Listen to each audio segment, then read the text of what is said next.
All right, hello Greenwood, Mrs. Bergman here. Today we are going to draw some robots. The supplies you will need for your robot is plain paper, markers, washable markers, not permanent markers, because we are going to use a small paintbrush and some water to reactivate the markers later for special effect.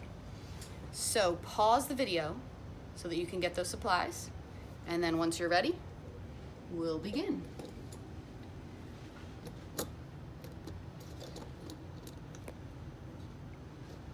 So I have this worksheet, which you can find if you Google Cassie Stevens. It's on her website and blog that she has, and you can look at more projects and make some more robots with her if you'd like. But I have been missing all of you, so I thought you might be missing me as well. So I thought I would send you a video. So first you're going to start with a geometric shape, the head of your robot. You can make a square or trapezoid or any shape you'd like. So I'm just starting at the top of this worksheet and picking one of those shapes. Then I'm going to add things to my robot's head, like ears, maybe some rectangles, maybe a little semicircle, maybe I'm gonna add some little lines coming out, like it's a light that's blinking and he's listening to something, he hears something, the light's glowing. I could put fun things on top of his head to show that he's thinking or working. Loop-de-loop lines, wires are always fun, but you can pick whatever fun shape you would like to add.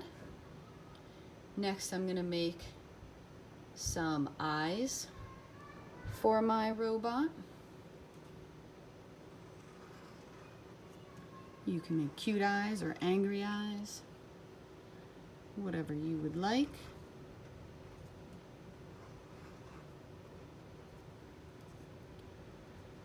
Then I'm going to make the mouth for my robot.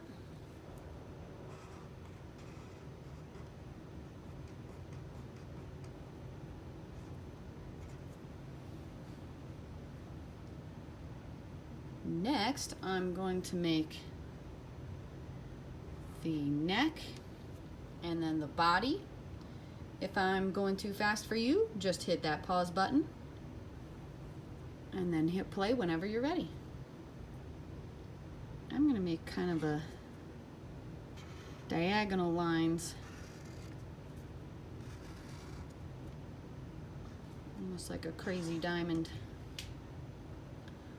Okay, then I'm gonna add the arms, and you could have 8 arms or 1 arm.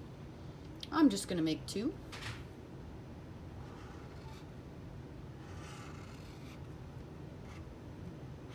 You can add lines for details, and I'm gonna make kind of a C, big C and little c for his kind of a crab pincher robot arm.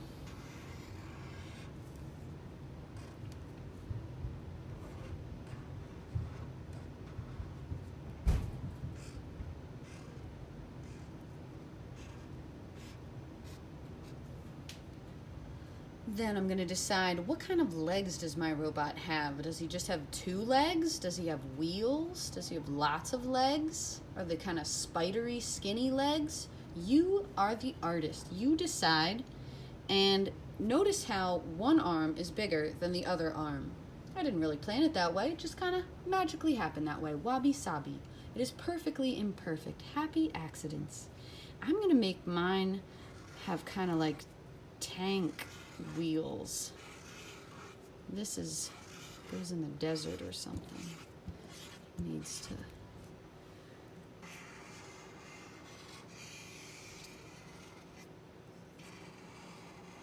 You make yours however you would like. And then I'm gonna add a little box with a heart because he's a happy, loving character. And then he needs some buttons and a little thing to show that his heartbeat is good. And maybe a spot for DVDs or CDs. He likes to play music. You can make a whole series of robots and come up with stories. They can have backstories and do a creative writing piece about your robot. And add more details if you'd like.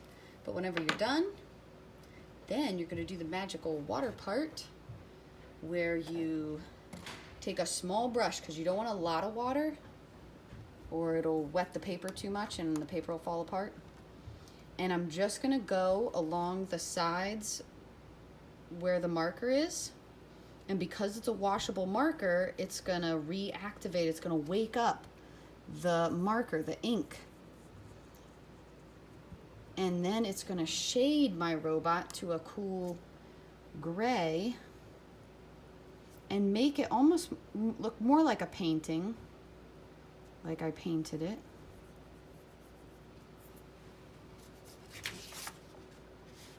This was the one that I did earlier. So you can see how if I go along carefully, I'm not like scribbling all over my whole project. I'm carefully, like I'm tracing the lines that I already drew, that I already made, and just reactivating that marker to have black paint. And then I'll leave it in the middle white so that it kind of looks two-dimensional or three-dimensional. It is flat, but it makes it look more three-dimensional because I'm trying to make it look round. And you can color shapes entirely in because robots would be gray. So if I want the whole claw to be gray, I can just paint the whole shape. But sometimes it's nice to just shade, make it look more real, like I've shaded it. Unless I want the tires to be all black, then maybe I'll pick certain shapes to paint all black or all gray. And then I can strategically leave some shapes white. And when this dries, like right now, the paper is getting wet. If I leave my paper to dry, then I can add more color later. Like this other one, I colored in some of the buttons and made a background after this first black layer had a chance to dry. So I hope you enjoy creating robots, Greenwood. Please send me your robots by emailing me at mbergman@kcsd.org, and I would love to see what you've made. All right, rock on, artists. Bye.